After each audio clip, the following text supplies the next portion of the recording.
আসসালামু আলাইকুম। সকলকে আমন্ত্রণ আনন্দ টিভি সংবাদে। আপনাদের সঙ্গে আছে আমি কনজ শিকদার। টেকসই উন্নয়নের লক্ষ্যে পরমাণু অস্ত্রমুক্ত বিশ্ব গড়তে পররাষ্ট্রমন্ত্রী ডক্টর এ.কে আব্দুল মোমেন জাতিসংঘে 4 দফা প্রস্তাব জানিয়েছেন। জাতিসংঘের একটি প্লেনারি অধিবেশনে অংশ নিয়ে তিনি এই প্রস্তাবনা জানান।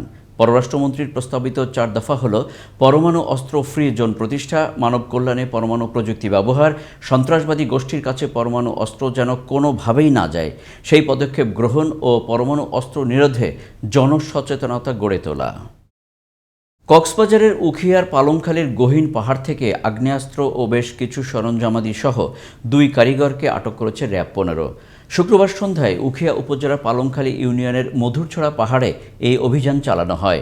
র্যাব 15 কক্সবাজার ব্যাটালিয়নের উপ অধিনায়ক মেজর মেহেদি হাসান জানান, মধুরছড়া নামের একটি পাহাড় থেকে 2 জনকে আটক করা হয়।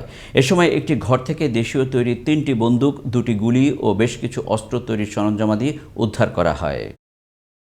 কুমিল্লায় বাস, মাইক্রোবাস ও ট্রাকের ত্রিমুখী সংঘর্ষে নিহত হয়েছেন এক নারী সহ 2 জন।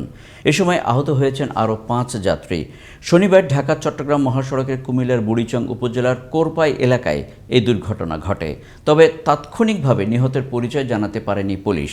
খবর পেয়ে পুলিশ ও ফায়ার সার্ভিস কর্মীরা ঘটনাস্থলে পৌঁছে নিহতদের মরদেহ উদ্ধার করে। হাইওয়ে থানার ওসি সাফায়েত হোসেন ঘটনার সত্যতা নিশ্চিত করেছেন। বর্তমান সরকার অসহায় মানুষের কল্যাণে কাজ করে যাচ্ছে বলে মন্তব্য করেছেন তথ্য ও যোগাযোগ প্রযুক্তি প্রতিমন্ত্রী জুনায়েদ আহমেদ পলক। এরই ধারাবাহিকতায় বন্যায় ক্ষতিগ্রস্ত মানুষের পাশেই আছে সরকার। চলনবিল অধ্যুষিত সিংড়াতে 2য় দফায় বন্যা সরজমিনে পর্যবেক্ষণ করতে গিয়ে তিনি এসব কথা বলেন। চুয়াডাঙ্গার জীবননগর উপজেলার কৃষ্ণপুর মাঠের ফসলি জমিতে সৌর বিদ্যুৎ প্লান্ট নির্মাণের উদ্যোগ নিয়েছে একটি বিদেশি কোম্পানি। কৃষি জমিতে পাওয়ার প্লান্ট নির্মাণে কৃষকরা আপত্তি জানালেও জোরপূর্বক সেখানে সৌর বিদ্যুৎ প্লান্ট নির্মাণ করতে কোম্পানির পক্ষে মরিয়া হয়ে উঠেছে একটি প্রভাবশালী মহল। জমি নিতে হুমকি দেয়া সহ পুলিশ দিয়ে করা হচ্ছে হয়রানি, এমনটাই অভিযোগ কৃষকদের। অন্যদিকে কৃষি জমিতে কোনো প্রকল্প গড়ে উঠতে দেয়া হবে না বলে জানান জেলা প্রশাসক। চুয়াডাঙ্গা থেকে সোহেল সজীবের প্রতিবেদন, জানাচ্ছেন মোস্তফা কামাল তোহা। ফল এবং ফসল উৎপাদনে দেশজুড়ে নাম রয়েছে চুয়াডাঙ্গার জীবননগর উপজেলার কৃষ্ণপুর গ্রামের। যত দূর চোখ যায় শুধুই ফল ও ফসলের ক্ষেত। খাদ্য উৎপাদনে কৃষি সমৃদ্ধ বর্তমানে ওই গ্রামের মাঠ জুড়ে রয়েছে ধান, ডাল, বাদাম, পেয়ারা সহ বেশ কয়েক ধরনের ফল ও ফসল। কিন্তু একমাত্র চাষের জমি নিয়ে সংখ্যায় রয়েছেন চাষিরা। 50 মেগাওয়াট সৌর বিদ্যুৎ উৎপাদনের জন্য জোরপূর্বক ওই মাঠের প্রায় 700 বিঘা জমি হাতিয়ে নেওয়ার চেষ্টা করছে সাইক্লিট এনার্জি লিমিটেড নামের একটি বিদেশি কোম্পানি। এমনই অভিযোগ ওই গ্রামের ফসলি জমির মাঠের জমি মালিকদের। পাশাপাশি জমিতে আবাদ করা কৃষকরাও ফুঁসে উঠেছেন এর প্রতিবাদে। মোটা অঙ্কের উৎকোচ নিয়ে ওই মাঠের প্রায় 700 বিঘা পতিত জমি ও অনাবাদি দেখিয়ে প্রতিবেদন দেন সাবেক উপজেলা কৃষি কর্মকর্তা। এমনটাই অভিযোগ কৃষকদের। জাহাঙ্গীর মিয়া তিনার নাম, তিনি এখন উঠে পড়ে লেগেছে আমাদের এই মাঠটা যাতে যেভাবে ওই কোম্পানির হাতে তুলে দিয়ে তিনি মোটা অঙ্কের একটা টাকা নিয়ে তিনি ব্যবসা বাণিজ্য করে খাবে, আর আমরা পথে বসে ভিক্ষা করে খাবো। তবে টাকা নেয়ার বিষয়টি অস্বীকার করেন তৎকালীন জীবননগর উপজেলা কৃষি কর্মকর্তা মোহাম্মদ আলী জিন্না। এই ব্যাপারে আমরা সম্পূর্ণ অস্বীকার করছি। এটা তাদের মন গড়া কথা আর কি। এই ব্যাপারে এর ধরনের কোনো সংশ্লিষ্টতা নেই।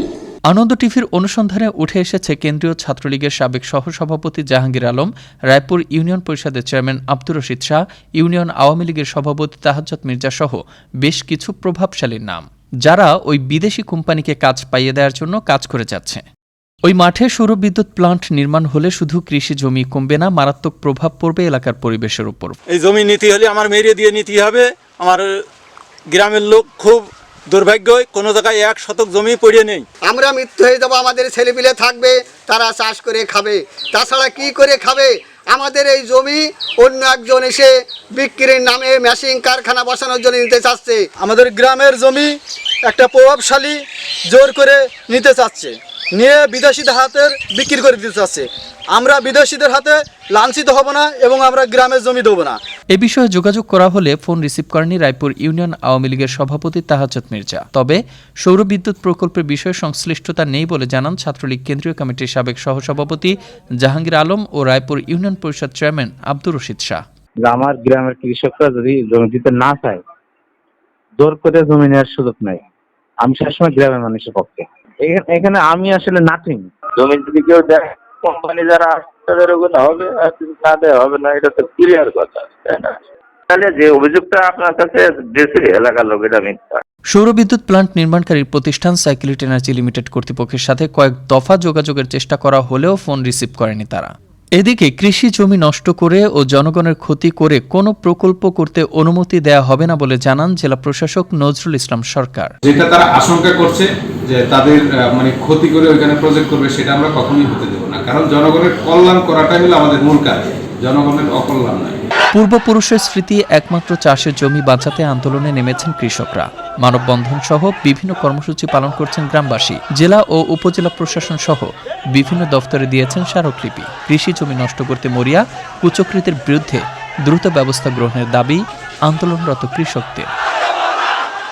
মোস্তফা কামাল তোহা, আনন্দ টিভি, ন্যাশনাল ডেস্ক। কুমিল্লার সদর উপজেলার আমতলী এলাকায় ঢাকাগামী মহাসড়কে বিশেষ অভিযান পরিচালনা করে একটি কোচে ফেন্সিডিল পরিবহনকালে তাদের গ্রেফতার করা হয়। এ ঘটনায় আটক করা হয় 3 মাদক পাচারকারীকে। এ সময় 382 বোতল ফেন্সিডিল এবং পরিবহন বাসটি জব্দ করা হয়।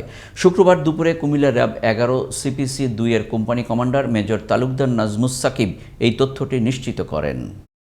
এই ছিল এখনকার মতো। আনন্দ টিভির সংবাদ দেখুন প্রতিদিন বিকেল 5:30 এবং রাত 9:30। করোনা থেকে আপনি এবং আপনার পরিবারকে সুরক্ষিত রাখতে স্বাস্থ্যবিধি মেনে চলুন। আনন্দ টিভির সঙ্গে থাকার জন্য সকলকে ধন্যবাদ।